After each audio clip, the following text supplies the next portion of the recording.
Hi. Welcome friends. Telugu మిత్రులు స్వాగతం. Welcome to Sunday special. మ్మ్, సండే స్పెషల్ నిజంగానే స్పెషలే. మ్మ్, నాకు సంబంధించి మాత్రం స్పెషలే.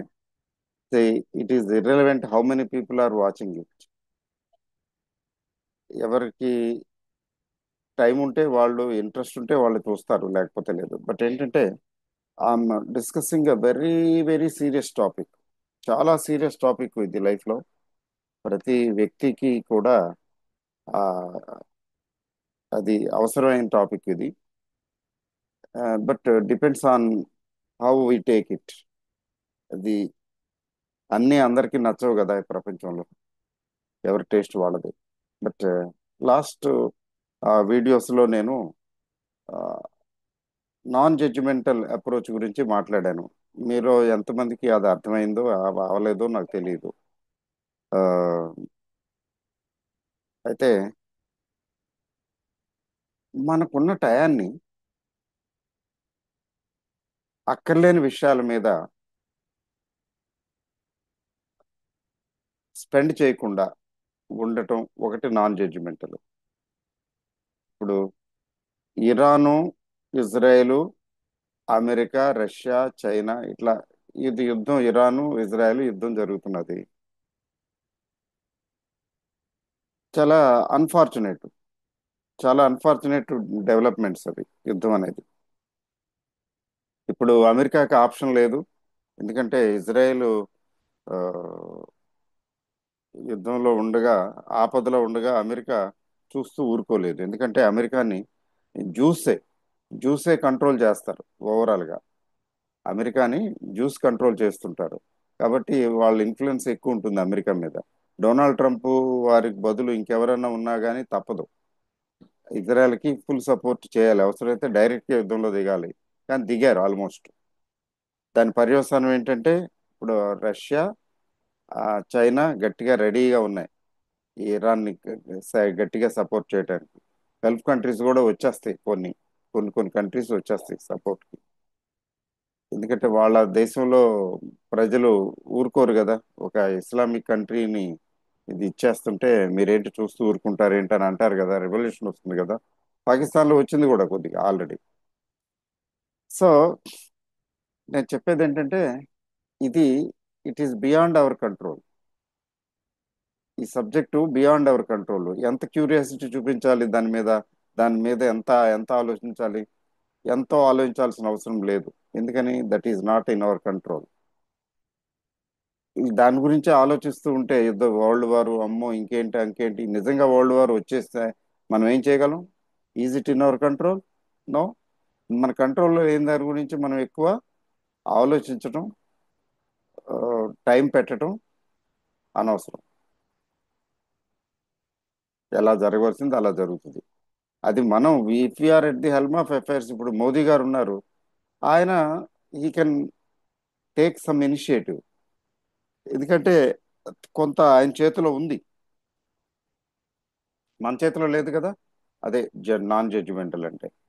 తర్వాత ఏంటంటే thinking about people, their behaviour, their conduct, తర్వాత వాళ్ళు ఇన్ఫ్లుయెన్స్ చేయడానికి ప్రయత్నించడం.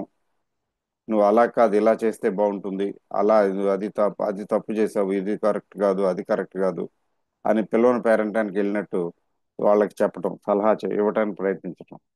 ఈ సలహాలు ఇవ్వడానికి ప్రయత్నించడం కూడా ఇది నా జడ్జిమెంటల్ అప్రోచ్. ఎందుకంటే ఎదుటివారు మనల్ని సలహా అడిగారు అనుకోండి, మనం చెప్పాం అనుకోండి, దట్ ఈజ్ ఓకే. అడగలేదు, పిల్లల పేరెంటానికి వెళ్ళినట్టు మనం ఎందుకు సలహా చెప్పటం?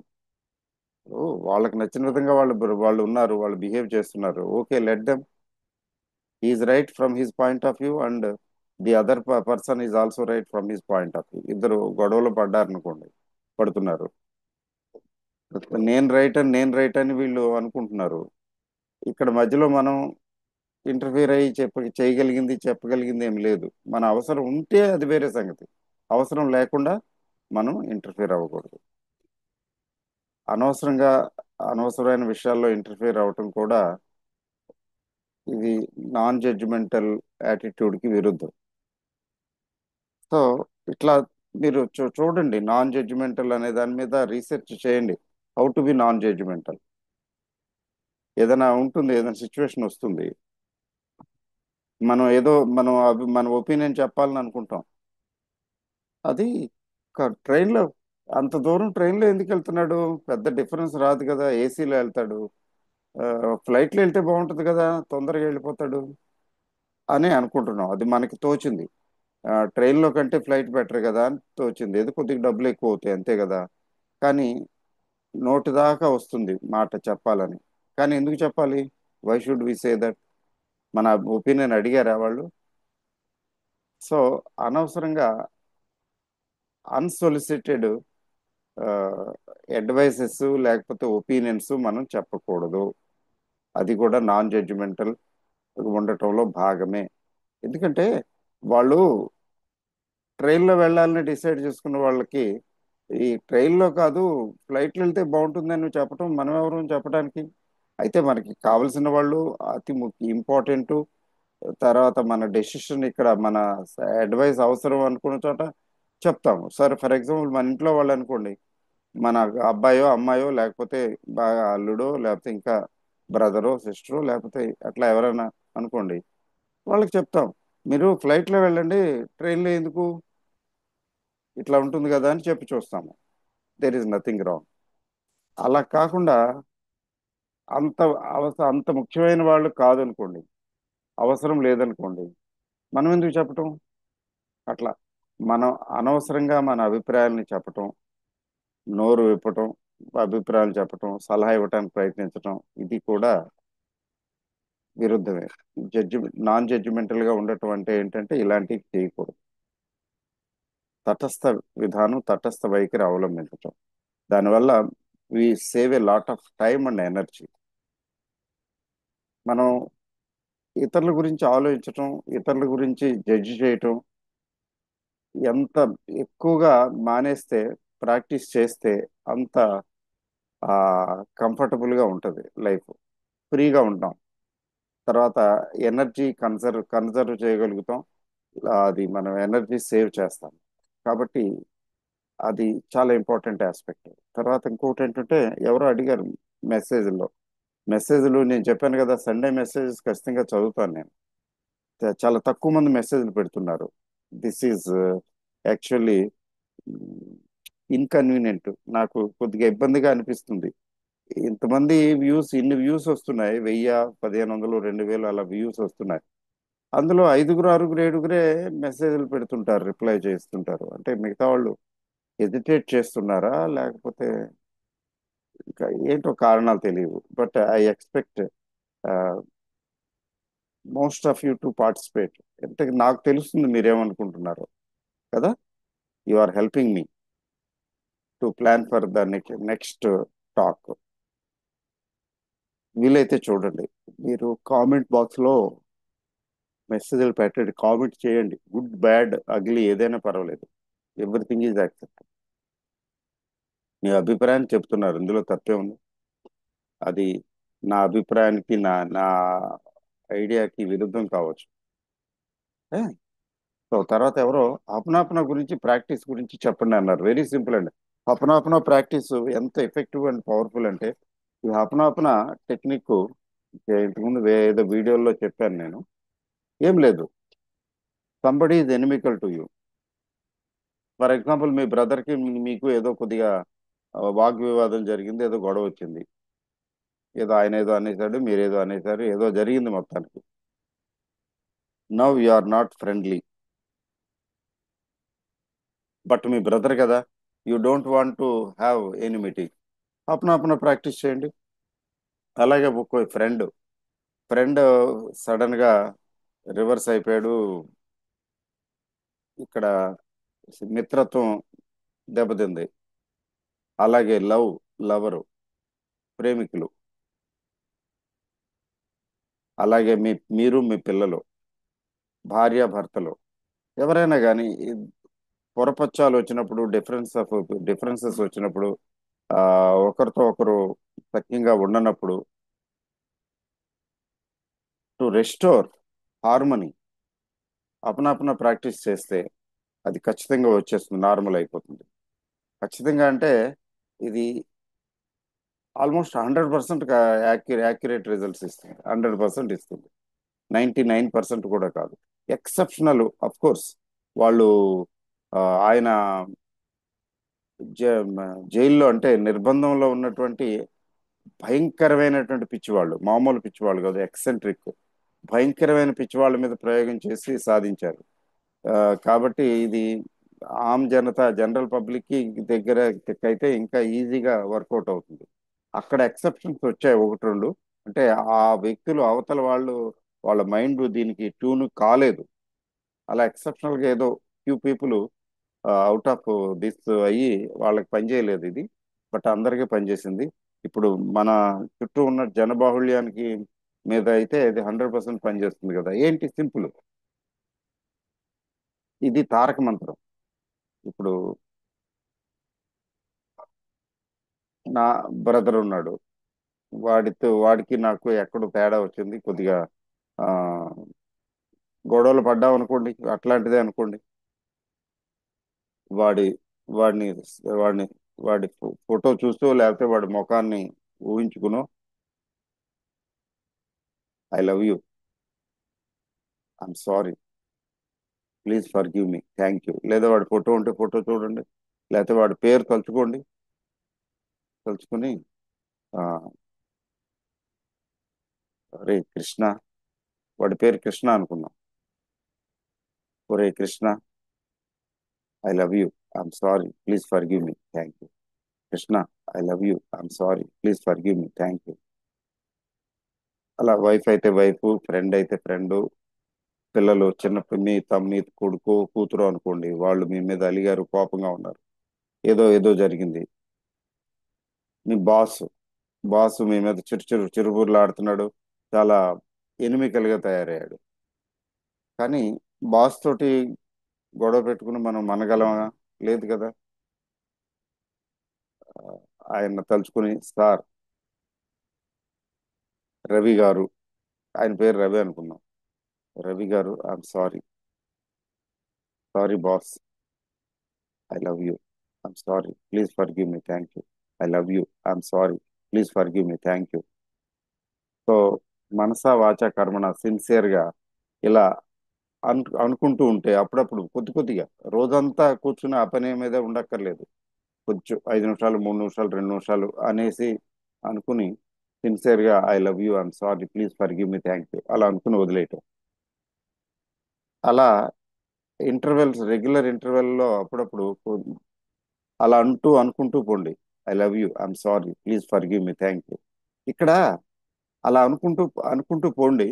మీకు తెలియకుండా అవతల వ్యక్తి ఫోన్ చేసేస్తాడు మీకు. ఫోన్ చేసేసి అది ఎలాగ ఇది ఎలాగా, ఇది చేయాలి ఇది చేయాలి అంటాడు. ఏమైపోయింది ఏమిటి అంటే ఇరగొట్టేశారు మీరు. హప్నాప్నో ప్రాక్టీ ప్రాక్టీస్ ద్వారా I love you, I'm sorry, please forgive me, thank you అన్నారు. ఆ యూనివర్స్ ఆ మెసేజ్ వెళ్ళిపోయింది వాళ్ళకి. వాళ్ళల్లో ఆ పాజిటివ్ ఎఫెక్ట్స్ ప్రొడ్యూస్ చేసేస్తుంది. మీకే ఆశ్చర్యం వేస్తుంది, ఏంటి వీడు ఇంత గట్టిగా భయంకరంగా ఇట్లా ఉన్నవాడు ఇలా మారిపోయాడని. మీరేం చేశారు? అది ఇక్కడ ఏం జరుగుతున్నదంటే clash of egos. Egos, ego అనేది ఉంటుంది కదా, that is a dangerous element in human being. ఆ ఈగో మైండ్ క్రియేట్ చేస్తుంది.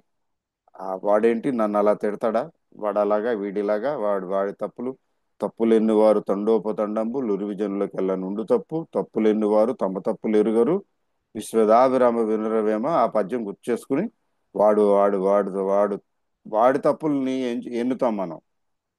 అంతేగాని మన తప్పుని ఒప్పుకోం, ఒకవేళ ఉన్నా కూడా.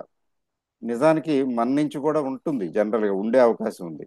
ఆ ఓపెన్నెస్ ఉండాలి. అవును, నా తరపు నుంచి ఆ, నేను తప్పుగా ఆలోచించానేమో, తప్పుగా ఆలోచిస్తున్నామేమో, ఆవేశపడ్డానేమో, లేకపోతే నిజంగానే అతను చెప్పినట్టు ప్రాపర్ గా లేదేమో అని ఆత్మవిమర్శ చేసుకోవాలి కదా. చేసుకోము కదా. ఎందుకు చేసుకోము అంటే ఈగో అనేది అడ్డొస్తుంది.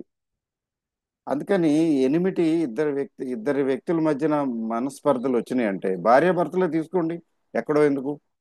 కలిసి కలిసి జీవించేటటువంటి భార్యాభర్తలు వాళ్ళ మధ్యన పొరపచ్చాలు వస్తాయి. అప్పుడు అట్లా చేస్తుందా ఇట్లా చేస్తుందా అలాగా ఇలాగా అని ఆమెలో ఉన్నటువంటి అవగుణాలు, లోపాలు, లేకపోతే మిస్ గివింగ్స్ ఇక అన్ని ఎక్స్ప్లోయిట్ చేసి తవ్వి తవ్వి తవ్వి తవ్వి తీసి she's wrong, so she deserves punishment, లేకపోతే ఆ, నేను చేసింది రైటే, ఆవిడ అలా చేయటం ఏంటి, అది అలా చేయటం ఏంటి, ఇలా చేయటం ఏంటి అని ఓ చెలవల పల్ల ఆలోచిస్తూ ఆలోచిస్తూ ఉన్నప్పుడు ఇక్కడ ఈగో వర్క్ చేస్తున్నది మీకు. మీ ఈగో మిమ్మల్ని ఏం చేస్తున్నది, దూరం చేస్తున్నది. Maybe she was wrong. అది అది అంటే తను రైట్ అని కాదు నేను చెప్పేది. వెన్ షీఈ్ రాంగ్, ఓకే, వీలు పడుతుంది కదా, మనం క్షమించవచ్చు కదా. వీ కెన్ ఎక్స్క్యూజ్, సరే she's wrong, let me educate, అంతేగాని దీనివల్ల ఉపయోగం లేదు అని అనుకుంటే అక్కడ యాబ్సెన్స్ ఆఫ్ ఈగో. క్షమాగుణం ఎప్పుడైతే ఫర్గివ్నెస్ అనేది ఎలిమెంట్ ఆఫ్ ఫర్గివ్నెస్ ఎప్పుడైతే మైండ్లోకి ఎంటర్ అవుతున్నదో అక్కడ ఈగోని డిఫీట్ చేసేస్తున్నది, ఈగోని పక్కన పెట్టేస్తున్నది. అది ఈగో ఈగో డామినేట్ చేసినప్పుడు మనలో క్షమాగుణం రాదు, రివెంజ్ యాటిట్యూడ్ వస్తుంది. సరే, let me not talk, let me not do this, let me not do that. ఇప్పుడు చూసారా, నేను నీళ్ళు ఆపేస్తున్నాను అన్నాడు మోదీ గారు, సింధు జలాలు మీకు రావు అన్నాడు. అది that is right to wrong అని నేను జడ్జ్ చేయటం లేదు, మామూలుగా చెప్తున్నా. అక్కడ ఈగో ఈజ్ వర్కింగ్.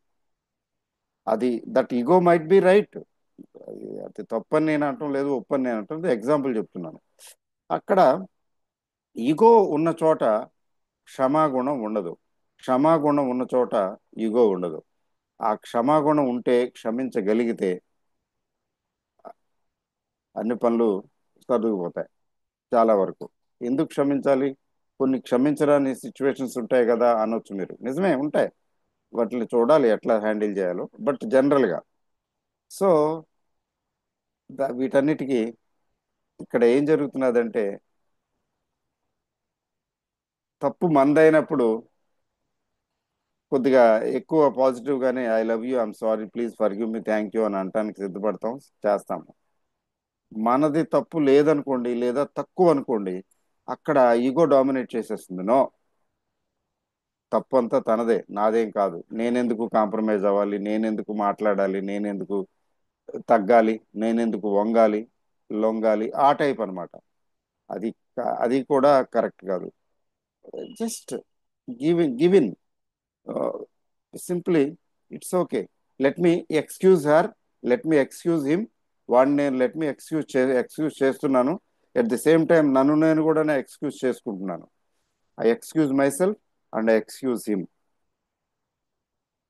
అండ్ అపునపున ప్రాక్టీస్లో నన్ను ఎక్స్క్యూజ్ చేయమని అప్లికేషన్ కూడా పెడుతున్నాను, ప్లీజ్ ఎక్స్క్యూజ్ మీ అని.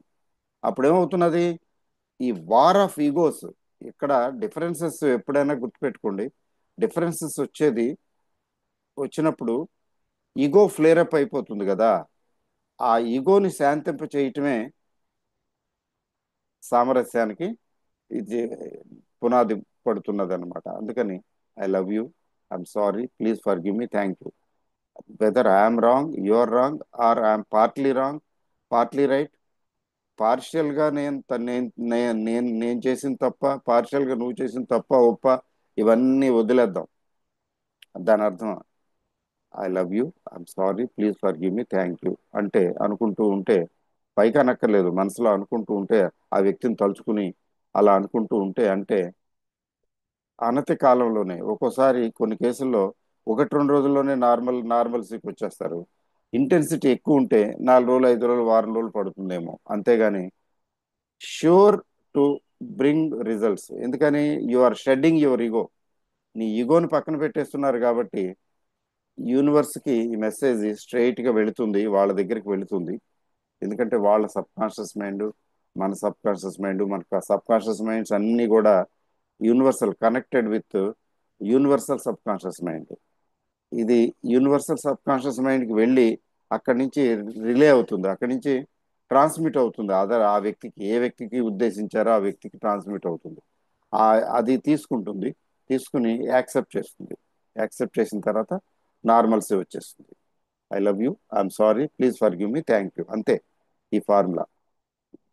అదే అప్నా అప్నా గురించి. సో టాపిక్ వస్తే ఆమ్, ఏమిటి అంటే నాన్ జడ్జిమెంటల్గా ఉండటం అవసరం. State of mind, agitating mind కాకుండా normal state of mind maintain చేయటం, డెవలప్ చేయటం చాలా అవసరం. స్థితి, మానసిక స్థితి. ఆ మానసిక స్థితి నార్మల్గా ఉండాలి అంటే దానిలో యాజిటేషన్ ఉండకూడదు, ప్రొటెస్టింగ్ నేచర్ ఉండకూడదు, తర్వాత ఇగోస్, ఆ ఇగో ఫ్లేరప్ అయి ఉండకూడదు. తన శాంతమే తనకు రక్ష, దయ చుట్టంబవు అంటారు కదా. తన కోపమే తన శత్రువు, తన శాంతమే తనకు రక్ష. మనం ఏదైనా కోరుకున్నది సాధించడానికి సింపుల్గా ఏంటంటే కోపం, ఆ, తర్వాత కొన్ని రకాలైనటువంటి ఆ, కోపం, ద్వేషం, వగేరా వగేరా లాంటివి మనసులోకి ఎంటర్ అవ్వకుండా చూసుకోవాలి. మనల్ని మనం కామ్గా, సై కూల్గా పెట్టుకోవాలి. రెండు, ఊరికే టైము ఆల్ ఇతరుల ప్రపంచం గురించి, ఇతరుల గురించి ఆలోచిస్తూ టైం వేస్ట్ చేసుకోకూడదు. ఆ, కదా, నాన్ జడ్జిమెంటల్గా ఉండాలి అనుకున్నాం కదా. తర్వాత అంతకన్నా ఇంపార్టెంట్ ఆర్ ఈక్వల్ ఇంపార్టెంట్ ఏంటంటే క్షమాగుణం ఉండాలి. లేకపోతే మన ఎనర్జీస్, ప్రాణశక్తి హరించుకుపోతాయి, వేస్ట్ అయిపోతాయి. మన దగ్గర అబండెన్స్ ఆఫ్ రిసోర్సెస్ ఉన్నాయి లోపల. Because we're, a human being is potentially divine. అన్ని శక్తులు ఉన్నాయి మనలో ఆంతరికంగా. అంత పవర్ఫుల్ మనం. ఆ పవర్స్ తగ్గిపోతాయి. తగ్గకుండా ఉండాలంటే పవర్ ఆఫ్ ఫర్గివ్నెస్. ఫర్గివ్నెస్ ని పవర్ అనే అంటాను నేను. మనం ఫర్గివ్ చేస్తున్నాము అంటే వి ఫర్గివ్ సంబడి, వి ఫర్గివ్ సంథింగ్. ఎవరినైనా క్షమిస్తున్నాము, భరిస్తున్నాము అంటే ఆ క్షమాగుణం మనలోకి వచ్చింది అంటే దైవత్వంతో నిండి ఉన్నాం అనమాట. దైవత్వం, డివినిటీ వచ్చేసింది. There is divinity within us. So Gandhi గారు చెప్పలేదా, the weak cannot forgive, forgiveness is the attribute of the great అంటాడు ఆయన. Forgiveness is the attribute of the great. Great people తాలూకు లక్షణం, గొప్ప వాళ్ళ లక్షణం అది చెప్తారు కదా. సో ఫర్గివ్నెస్, అది ఆ ఫర్గివ్నెస్ డెవలప్ చేసుకోవాలి సాధ్యమైనంత వరకు. అన్ని విషయాల్లో అందరు, మన ఇగో అనేది ఉంటుంది.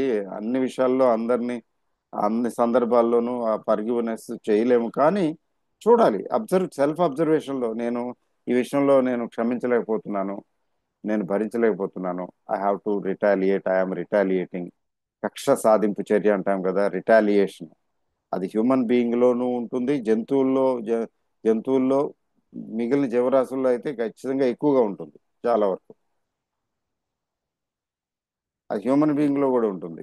అది మనం చెక్ చేసుకోవాలి సాధ్యమైనంత వరకు. అది చెక్ చేసుకుని ఆ ఫర్గివ్నెస్ డెవలప్ చేసుకోవాలి. That is a very important attribute. Other one is gratefulness. You should be grateful. ఇది ప్రాక్టీస్ చేయాలి. ప్రాక్టీస్ చేసే కొద్దీ మనలో ప్రాణశక్తి పెరుగుతుంది. అంటే లైఫ్ ఎనర్జీ క్వాలిటీ పెరుగుతుంది. లైఫ్ ఎనర్జీ క్వాలిటీ ఎప్పుడైతే పెరుగుతుందో మనలో, అది ఆ లైఫ్ ఎనర్జీ, ఆ ప్రాణశక్తి అనేది ఎక్కువ బాగా డెవలప్ అవుతుందో మనలో శక్తి, పవర్ పెరుగుతుంది. ఆ పవర్ మేనిఫెస్టేషన్కి ఉపయోగపడుతుంది. మనకు కావాల్సింది కోరుకున్న దాన్ని సాధించడానికి ఉపయోగపడుతుంది. సో భూతదయ అంటారు కదా, అది ఉండాలి. తర్వాత గ్రేట్ఫుల్నెస్ ఉండాలి, కృతజ్ఞతా భావం. అసలు అసలు ఎట్లా ప్రాక్టీస్ చేయటం అంటే ఎక్కడో చదివాను నేను. ఉదయం లేవగానే బెడ్ మీదే, what I'm grateful for. So beautiful weather, weather ఈరోజు బాగుంది, థ్యాంక్ఫుల్. తర్వాత రాత్రి ఎవరో ఫ్రెండ్ డిన్నర్ ఇచ్చాడు, I'm thankful to him, he has given a wonderful great dinner, మంచి డిన్నర్ ఇచ్చాడు, పార్టీ ఇచ్చాడు, గ్రేట్ఫుల్ టు హిమ్. ఊరికే ఎగ్జాంపుల్ చెప్తున్నా. అసలు మనం టు బి గ్రేట్ఫుల్, మనం ఉదయం లేవగానే బతికి బతికి లేసాం, చచ్చిపోలేదు కదా, బతికే ఉన్నాము అంటే గాడ్ హ్యాస్ గివెన్ లైఫ్. ఈ లైఫ్ బతికే ఉన్నాను, thankful to God. I have one more day to live. So look around and be grateful for what you receive, what you got. చూసారా? సో ఎవరో మనకి హెల్ప్ చేస్తారు. సో తలుచుకుని, ఆయన తలుచుకుని grateful to him, be grateful to him. జెన్యున్గా, కృత్రిమంగా, ఆర్టిఫిషియల్గా ఏమీ ఆలోచించక్కర్లా. న్యాచురల్గా మీకు కలిగినటువంటి సదుపాయాలకి బీ గ్రేట్ఫుల్ టు. పేపర్ వాడు వచ్చాడు టయానికి చక్కగా 6 గంటకల్లా పేపర్ పడేశాడు. Oh grateful, I'm grateful to you. Newspaper boy టయానికి తీసుకొచ్చి ఇచ్చాడు. అలాగే ఇంట్లో వాళ్ళు టయానికి టయానికి లేవగానే కాఫీ తీసుకొచ్చి ఇచ్చారు, మీరు అడగకుండానే ఇచ్చారు. Should you not be grateful to? Oh, you should be grateful to your wife or your servant. Yes, మీరు కూర్చున్న చోటకే మీ కాఫీ వచ్చింది. Great, you should be grateful. So లైఫ్ని you have to fill your life with all events or things that make you grateful for. అట్లా ఆ gratefulness develop చేసుకుంటూ ఉంటే, కృతజ్ఞతా భావంతో మనసును నింపుతూ పోతూ ఉంటే, ఒక రకం మనలో ఉన్నటువంటి ప్రాణశక్తి, energy, power, energy to create things పెరుగుతుంది. డివినిటీ పెరుగుతుంది. ఆ డివినిటీ నుంచే మనకు కావాల్సింది, మన లైఫ్ని మనం చూసుకోవడానికి, మార్చుకోవడానికి వీలు పడుతుంది. అదర్ అట్రిబ్యూట్ నేను చెప్పక్కర్లేదు. Humility, humbleness. Humility humility is the virtue of God అంటారు. హంబుల్నెస్, అహంకారం అంటాం కదా, ఆ అహంకారం నుంచి హంబుల్నెస్ వైపుకి మనం మరలాలి. దానివల్ల ఏమవుతుంది? హంబుల్నెస్ మన మన మన లోపల ఒక రకమైనటువంటి హార్మనీ డెవలప్ చేస్తుంది, సామరస్యత. హంబుల్నెస్, హ్యూమిలిటీ, ఫర్గివ్నెస్, చూసారా? గ్రేట్ఫుల్నెస్, ఫర్గివ్నెస్, గ్రేట్ఫుల్నెస్, అదే థ్యాంక్ఫుల్నెస్, హ్యూమిలిటీ. ఈ మూడు, ఈ మూడిటితో పాటు service. Give, give your best to the world and the best will come back to you. మీరు దానం చేయండి. డబ్బులుంటే డబ్బులున్న వాళ్ళు మాత్రమే చేయగలుగుతారు. మీరు ఏ రకమైన దానం చేసినా, సేవా దానం, అన్నదానం, ఇంకోటి సర్వీస్, ఏమీ లేదు మీ దగ్గర, సర్వీస్. ఆ సర్వీసు కూడా మీరు పని కట్టుకుని చేయకపోయినా మీరు చేసే పని, మీరు ఆఫీసులో మీరు జాబ్ చేస్తున్నారు, మీరు జాబ్ చేస్తున్నప్పుడు రెస్పాన్సిబిలిటీ తోటి సిన్సియర్గా మీ ఆఫీస్ పని చేయండి. సిన్సియర్గా చేయండి మీ ఆఫీస్ పని. చూడండి మీలో ప్రాణశక్తి ఎంత డెవలప్ అవుద్దో. And you receive applause, you receive thankfulness from others. నేను ఎగ్జాంపుల్ చెప్తాను. నాది హెచ్డిఎఫ్సి బ్యాంకు, ఢిల్లీ బ్రాంచ్ అది. ఆ, ఒకసారి నేను ఏదో కొంచెం పని మీద వెళ్ళా. పాన్ కార్డు మీద ఉన్నటువంటి పేరు, ఎందుకంటే ఆధార్ కార్డు వచ్చిన తర్వాత ఫుల్ నేమ్ వచ్చింది కదా, ఆ పేరు తర్వాత అక్కడ ఉన్నటువంటి బ్యాంకులో ఎప్పుడో ఓపెన్ చేసాం, 15-20 సంవత్సరాల కిందట ఓపెన్ చేసిన పేరు. అప్పుడు ఏముంది, పేరు ఎట్లా అయినా అయిపోయేది కదా. ఆ పేరు ఇది కొంచెం టాలీ అవటం లేదు, ఇబ్బంది వస్తున్నది. సార్ నా పేరు ఇది, ఇట్లా ఉండాలి, దీన్ని ఇలా మార్పించాలి అని చెప్పి నేను బ్యాంక్ వెళ్ళాను. అయితే మేనేజర్ లేడు, అసిస్టెంట్ మేనేజరు క్యాడర్ ఒక అబ్బాయి ఉన్నాడు, రాహుల్ అని. అతన్ని కొంచెంసేపు కూర్చున్నాను. కూర్చుంటే ఏంటి సార్ అంటే ప్రాబ్లం ఇది అని చెప్పాను. నేను అబ్జర్వ్ చేస్తున్నాను అతని పనితీరు ఎంత చక్కగా రిసీవ్ చేసుకుంటున్నాడు, ఎంత చక్కగా చేస్తున్నాడు అంటే చాలా నేను మంత్రముగ్ధున్నాను. చక్కగా ఇదండి అని చెప్పి వాళ్ళని ఎవరు కన్సర్న్ వాళ్ళని పిలిచి వాళ్ళ చేత చేయించి, అట్లా చేయించి, సార్ ఇదండి, ఓకే అండి, థ్యాంక్ యూ అండి, మీది అయిపోయింది పని అన్నారు, చేయించి పెట్టి. ఆ తర్వాత అతను నంబర్ నోట్ చేసుకున్నాను. అతనికి ఒకటి రెండు సార్లు ఇష్యూస్ వస్తే కూడా అతనికే ఫోన్ చేశాను. అతను ఆన్ ఫోనే సాల్వ్ చేసి పడేసాడు, చేసాడు. తర్వాత ట్రాన్స్ఫర్ అయిపోయాడు, ఇంకెక్కడికి వెళ్ళిపోయాడు. అతను నేను చూశాను. And is a great nice person. ఇప్పుడు నాకు జీతం ఇస్తున్నారు కాబట్టి నేను ఉద్యోగం చేస్తున్నాను, ఆ పని చేస్తున్నాను, ఈ పని చేస్తున్నాను అని వేరు. నేను చెయ్యాలి. I have to help, I have to do this work అని మనసులో ఇది ఉంచి ఉంచి ఆ, ఆత్మ సంతృప్తితోటి పనిచేయటం. చూసారా? అతను ఖచ్చితంగా టాప్ పొజిషన్కి వెళ్ళిపోతాడు. అంత బాగా సిన్సియర్గా చేస్తున్నాడు. అట్లా ఇప్పుడు అతను వేరే ఏది చేయక్కర్లా. ఈ దాన ధర్మాలు అవి ఇవేం చేయక్కర్లా.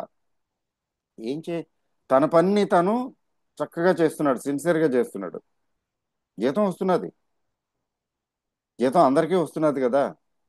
కానీ వాళ్ళు చేస్తున్నారా? అందరూ చేస్తున్నారా? చేయటం లేదు కదా. ఆ, చేస్తున్నప్పుడు మీకు మీలో మీకు స్వయంగా తృప్తి కలుగుతుంది. నేను ఈ పని చేశాను, ఓకే వండర్ఫుల్. ఆ నలుగురు కస్టమర్స్కి ఈ ఇలా చేసి పెట్టాను. ఒకటి. తర్వాత అవతల వాళ్ళు రిసీవర్స్, మీ నుంచి బెనిఫిట్ పొందిన వాళ్ళు ఊరికే వెళ్ళిపోరు. They leave their blessings with you. వాళ్ళు దీవించి, వాళ్ళు దీవించేస్తారు, దీవించేసి వెళ్ళిపోతారు. ఎందుకంటే వాళ్ళు సాటిస్ఫై అయ్యారు కదా, వాళ్ళని సంతృప్తి పరిచారు కదా మీరు మీ సేవల ద్వారా. సో ఆ సంతృప్తి మీకు, వాళ్ళు ఏమి నోటితోటి ఏమి అనరు, ఆటోమేటిక్గా వాళ్ళ బ్లెస్సింగ్స్ దీవెనలు మీకు వచ్చేస్తాయి. ఎవరికైనా భోజనం పెట్టాం, కడుపు నిండా చక్కగా భోజనం పెట్టాం, తృప్తిగా తిన్నాడు. అబ్బా, ఎన్నాళ్ళైంది తెలుగు భోజనం తిని అనుకున్నాడు అనుకోండి. ఫర్ ఎగ్జాంపుల్ ఢిల్లీ లాంటి చోట తెలుగు భోజనం ఉండదు కదా, రైస్ ఇవన్నీ ఉండవు కదా. అలాంటి చోట వచ్చారు అనుకోండి, మా ఇంటికి వచ్చారు. ఆ, మనం తెలుగు భోజనం తింటాం కాబట్టి మనం తెలుగు భోజనం పెట్టాము. అబ్బా, ఎన్నాళ్ళకి తెలుగు భోజనం తిన్నాను, ఆనందపడతాడు. ఆనందపడ్డాడు కదా. అతను నీకు థ్యాంక్స్ చెప్పక్కర్లా, చెప్తాడు, అది వేరే సంగతి. థ్యాంక్స్ చెప్పకపోయినా తృప్తిగా ఫీల్ అయ్యి వెళ్తున్నాడు కదా. ఆ బ్లెస్సింగ్స్ మీకు వచ్చేసినాయి, పుణ్యం కట్టేసుకున్నారు. మీ కర్మ గుడ్ కర్మ అనమాట. ఇవన్నీ these are all parts of good karma. So what you did nothing, ఏదో మామూలుగా మీరు వండుకుంటున్నట్టే వండారు, ఏదో కొంచెం భోజనం పెట్టారు. కానీ అది అది అవతల వ్యక్తికి ఎంతగా ఉపయోగపడిందంటే, ఓహ్ గ్రేట్. మీకు క్యాబ్లో వెళ్తున్నారు, 290 రూపీస్ వచ్చింది బిల్లు, ఊరికే చెప్తున్నాను. 280 రూపీస్ వచ్చింది అనుకుందాం. 280 రూపీస్ వచ్చింది బిల్లు, ఇట్స్ ఓకే అని చెప్పి 300 కొట్టేశారు, ఫోన్పే కొట్టేశారు. వాడు చూస్తాడు, ఓ 280 రూపీస్ బిల్కి ఈయన 300 ఇచ్చాడు, ఓ థ్యాంక్ యూ, గ్రేట్. అంటే మిమ్మల్ని అలా ఎక్కువ ఇవ్వమని కాదు, ఈ- ఇవ్వగలిగితే ఓకే, లేకపోయినా ఓకే, చెప్తున్నా ఊరికే example. Keep others happy. So give more than what the other person expects. ఇది చూడండి, ఈ ఫార్ములా నేను అప్లై చేశాను, చేసి చూశాను, చూస్తున్నాను. It gives wonderful results. Give more than what the other person expects, or do more than what the other person expects. Other person expect చేసిన దానికంటే కొంచెం ఎక్కువగా చేసామనుకోండి, కొంచెం బాగా చేసామనుకోండి, ఎలా ఉంటుంది? ఓ వావ్ అంటాడు కదా. ఆ వావ్ అనేది, అది అది that creates a lot of positive energy. మన మన శరీరాన్ని మన మనసుని మొత్తం టోటల్గా పాజిటివ్ ఎనర్జీ తోటి భర్పూర్, ఫుల్గా పాజిటివ్ ఎనర్జీ తోటి నింపాలి, నింపుకుంటూ పోవాలి. నెగిటివ్ ఎనర్జీని తోసిపారేయాలి. ఆ స్టేట్లో, ఆ కండిషను, అట్లాంటి లైఫ్, అట్లాంటి సిచ్యువేషన్లో ఉన్న వ్యక్తి కోరుకున్నది కోరుకున్నట్టు అయిపోతుంది. వెంటనే అయిపోకపోవచ్చు, అవుతుంది. అతనిలో ఆ ధారణ శక్తి, అంటే ఆ పవర్ ఆఫ్ మేనిఫెస్టేషన్, సంకల్ప శక్తి, మేనిఫెస్టేషన్ పవర్ పెరుగుతుంది. కోరుకున్నది, కావాల్సింది సాధించుకోగలిగినటువంటి శక్తి, అంటే it becomes a magnet which attracts the things that he wants. చూసారా? హ్యూమిలిటీ, హంబుల్నెస్, ఫర్గివ్నెస్, తర్వాత థ్యాంక్ఫుల్నెస్, కృతజ్ఞతాభావం, తర్వాత సేవాభావం లేకపోతే giving attitude or helping attitude, తర్వాత షెడ్డింగ్ ఈగోస్. ఆ ఈగో ఆటోమేటిక్గా షెడ్ అవుతుంది ఎప్పుడు మనలో ఫర్గివ్నెస్ వచ్చినప్పుడు. ఇట్లాంటి అట్రిబ్యూట్స్ డెవలప్ చేసుకుంటే your manifestation becomes terribly easy and simple. Terribly easy and simple. Easy and also simple. ఈజీగాను ఉంటుంది, సింపుల్గాను ఉంటుంది, అండ్ పాజిబుల్గాను ఉంటుంది. చూసారా? సో లైఫ్ అనేది, life becomes a free flow. Above all, meditation, yoga, దానికి కూడా చాలా పవర్ ఉంది. నేను చూశాను, మెడిటేషన్ హెల్ప్స్ ఎ లాట్. అది it's not everybody's cup of coffee అనుకోండి. చాలా మందికి ఇంట్రెస్ట్ ఉండదు, తప్పేం లేదు, దెర్ ఇస్ నథింగ్ రాంగ్. ఎవరి టేస్ట్ వాళ్ళది. But to me it is meditation that helped me a lot and that has been helping me a lot.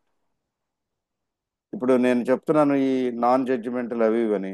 మీకు ఎగ్జాంపుల్, లాస్ట్ ఒక ఫ్యూ డేస్ ఎగో నేను ఒక 3 days యోగా రిట్రీట్ క్యాంప్కి వెళ్ళాను. I attended that. అక్కడ సుమారుగా ఒక 40 మంది పార్టిసిపెంట్స్ ఉన్నారు. 40 లేడీస్ జెంట్స్ ఈక్వల్గా ఉన్నారు ఆల్మోస్ట్. కాకపోతే majority, most of them are aged పీపులే.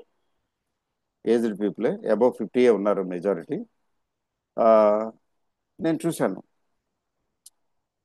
ఆ యోగా రిట్రీట్లో పార్టిసిపేట్ చేసిన వాళ్ళు, మెడిటేషన్ చేసిన వాళ్ళు, వాళ్ళందరూ కూడా అక్కడ యాక్చువల్గా ఏంటంటే అక్కడ ఆ రిట్రీట్లో రూల్ ఏంటంటే గోల్డెన్ రూలు, సైలెన్స్లో ఉండాలి, ఎవరెవరితోనూ మాట్లాడకూడదు, నో సోషలైజేషన్. మీరు ఎవరండి, ఎక్కడి నుంచి వచ్చారు, ఏ ఊరు నుంచి వచ్చారు? డిఫరెంట్ ప్లేసెస్ నుంచి వస్తారు కదా. మీరు ఏ ఊరు నుంచి వచ్చారు, మీరు ఏం చేస్తుంటారు, మీ పిల్లలు ఎంతమంది? చూసారా? ఈ రకమైన క్యూరియాసిటీ ఉంటుంది కదా. ఆ క్యూరియాసిటీ ఆ క్యూరియాసిటీ ఉండకూడదు. ఉండకూడదు కాబట్టి ఆ, మనం వచ్చిన పర్పస్ ఏంటి? యోగా, ధ్యానం, మెడిటేషన్ వీటి కోసం వచ్చాం. ఆధ్యాత్మిక దీనికోసం వచ్చాం. అవన్నీ ఎందుకు? అందుకని వాళ్ళు మొబైల్ కూడా తీసేసుకున్నారు. చక్కగా మొబైల్ ఇచ్చేయండి, డిపాజిట్ చేయండి, మళ్ళీ చివరిలో ఇచ్చేస్తాం మీకు అని. మొబైల్ డిపాజిట్ చేసేసుకున్నారు, తీసుకున్నారు. కూర్చోండి అన్నారు. సైలెన్స్ గా ఉండాలన్నారు. ఒక బ్యాడ్జ్ తగిలిచ్చారు, దాని మీద రాశారు సైలెన్స్, నిశ్శబ్దం అని. తెలుగులో నిశ్శబ్దం అని రాశారు, సైలెన్స్ అని ఇంగ్లీష్లో రాశారు. ఇటు తిప్పితే సైలెన్స్, అటు తిప్పితే నిశ్శబ్దం. అంతే, మెడకు తగిలిచ్చారు. ఓకే. I really wonder. ఆ 3 daysలోను లాస్ట్లో మినహాయించి ఎక్కువ అది అయిపోయిన తర్వాత ఓకే. ఈ మధ్యలో ఎప్పుడు ఎక్కడ ఎవరితో మాట్లాడాల. Of course husband and wife వచ్చిన వాళ్ళు ఉన్నారు, కప్పులు. వాళ్ళకి ఒకే సింగిల్ రూమ్ ఇచ్చారు. వాళ్ళిద్దరూ ఖచ్చితంగా మాట్లాడుకుని ఉంటారు కొద్దిగా మధ్యలో. తప్పదు, ఆ ఒకే రూమ్ లో ఉన్నారు హస్బెండ్ అండ్ వైఫ్ కాబట్టి. ఆ రూమ్ వరకు బయట మాట్లాడుకుని ఉంటారు వాళ్ళు కూడా. So total silence. వాళ్ళలో ఇంకొక అట్రిబ్యూట్ నేను గమనించాను. దేవర్ రియల్లీ నాన్ జడ్జిమెంటల్. ఇప్పుడు నేను అవుట్ ఆఫ్ క్యూరియాసిటీ చూశాను, ఈ పక్క ఆయన నాతో పాటు మెడిటేషన్ కూర్చున్న ఆయన.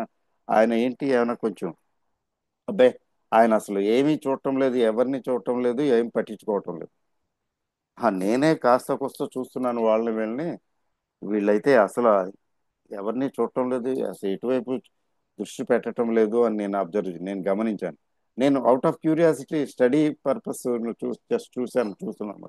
ఎవరైనా కొద్దిగా ఉన్నారా? ఏమి లేదు. Totally non judgemental. అంటే ఈ నాన్ జడ్జిమెంటల్ యాటిట్యూడ్ ఈ యోగా చేసేవారికి, అంటే యోగాలో మళ్ళీ మెడిటేషన్, మెయిన్లీ మెడిటేషన్, మెడిటేషన్ చేసే వాళ్ళలో న్యాచురల్గా వచ్చేస్తుందేమో అని నాకు అనిపించింది. It is the natural attribute of those people who do meditation అని నాకు అర్థమైంది. అయ్యా, నిన్న ఎవరో ఫోన్ చేసి చెప్తున్నారు, చాలా కష్టమండి నాన్ జడ్జిమెంటల్ ఇది పార్ట్స్ ఫాలో అవటం, పార్టిసిపేట్ చేయటం. చూస్తున్నాను నేను, ఐఎమ్ ట్రయింగ్ అని చెప్తున్నాడు. నిజమే అయ్యి ఉండొచ్చు బహుశా. బట్ నాకు చాలా నార్మల్ అయిపోయింది. నార్మల్ ఎందుకు అయిపోయిందంటే maybe because of my meditation. నేను అది అలా అనుకుంటున్నాను. So meditation is ultimate. That changes everything. And last but not least, నేను ఎవరో ఒక ఆయన చాలా రోజుల కిందట ఆ, దీని గురించి మాట్లాడారు. ఆ, సో మాట్లాడితే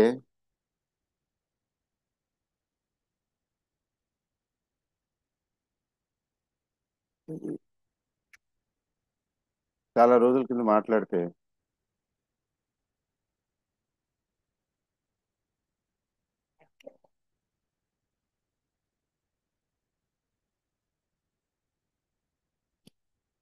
చాలా రోజుల కింద మాట్లాడితే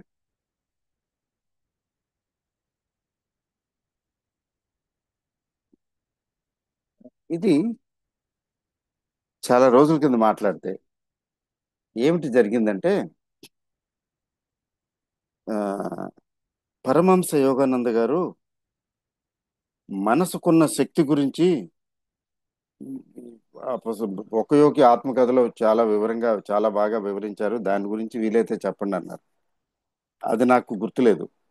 అది ఆ తర్వాత నేను చాలా రోజుల తర్వాత ఈ పుస్తకం మళ్ళీ తీసుకుని తెప్పించుకుని మళ్ళీ చదవటం మొదలుపెట్టాను. ఇప్పుడు కొద్దిగా కొంతవరకు వచ్చాను.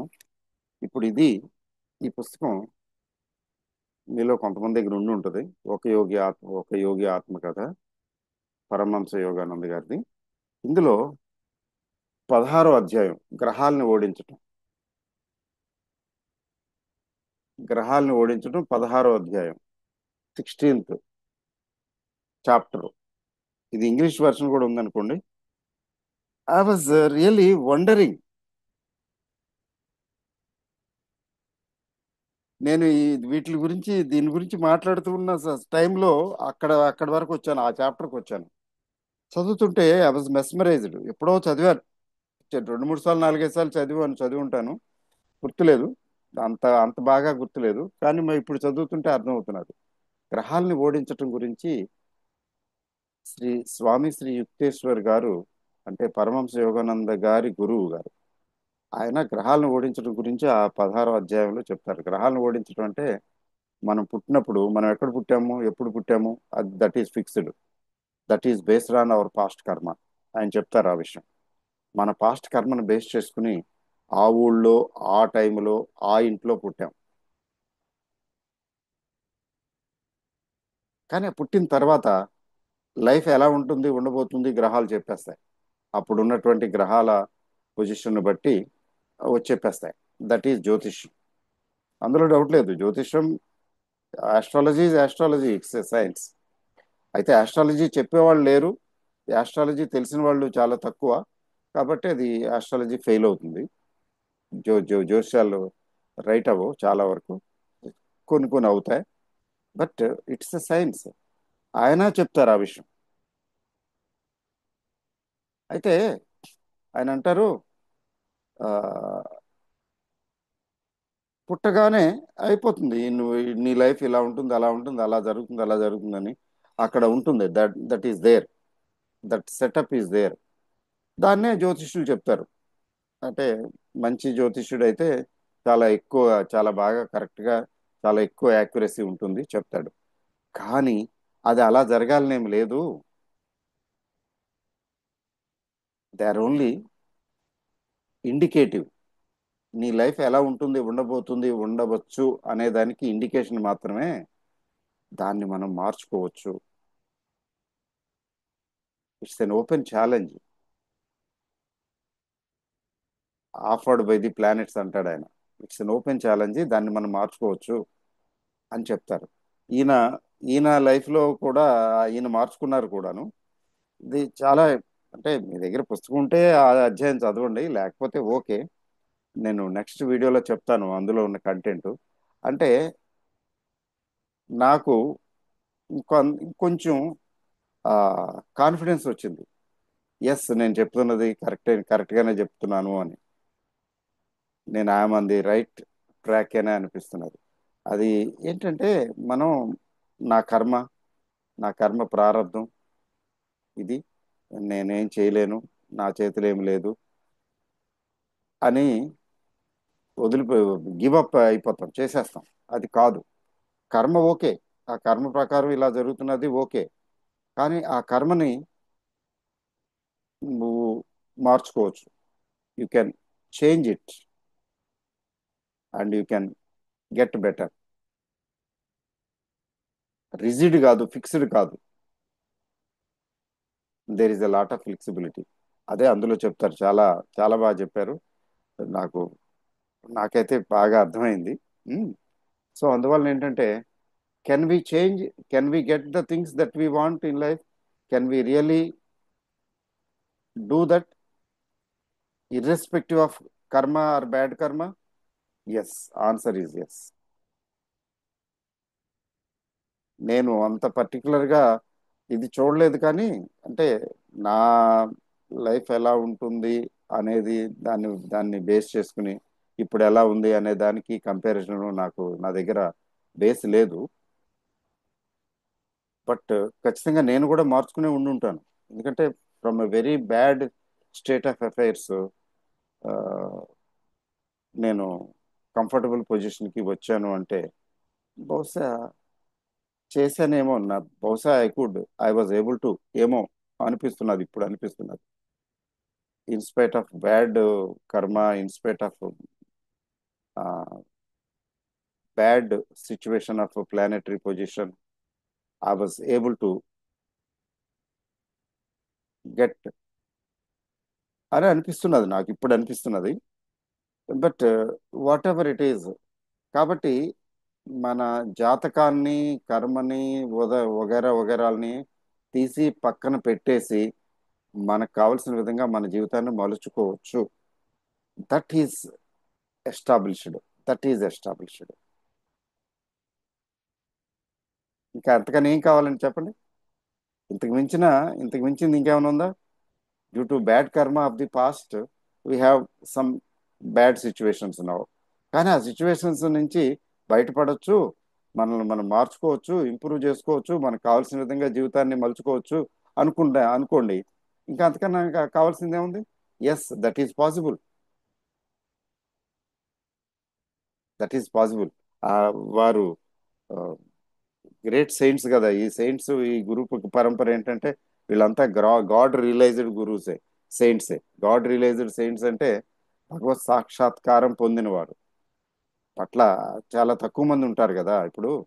They are of the order of Shri మన రామకృష్ణ పరమహంస ఆ, గారు, తర్వాత వివేకానందుల వారు, మరి రమణ మహర్షి వారు, ఇట్లాంటి ఇట్లాంటి కొంతమంది ఉన్నారు కదా. వీళ్ళంతా గాడ్ రియలైజ్డ్ సెయింట్సే. ఇగో ఈ వీరి గురు పరంపర కూడా అంతే. లాస్ట్ వన్ పరమహంస యోగానంద్ గారు, ఆయన గురువు గారు స్వామి శ్రీ యుక్తేశ్వర్జీ, ఆయన గురువు గారు లాహిరి మహాశైలు, ఆయన గురువు గారు మహావతార్ బాబాజీ. ఆ మహావతార్ బాబాజీ గారు అయితే ఇప్పటికీ ఎన్ని వందల సంవత్సరాల నుంచో ఇప్పటికీ బ్రతికే ఉన్నారనేది మధ్య మధ్యలో కనిపించారు చాలా మందికి.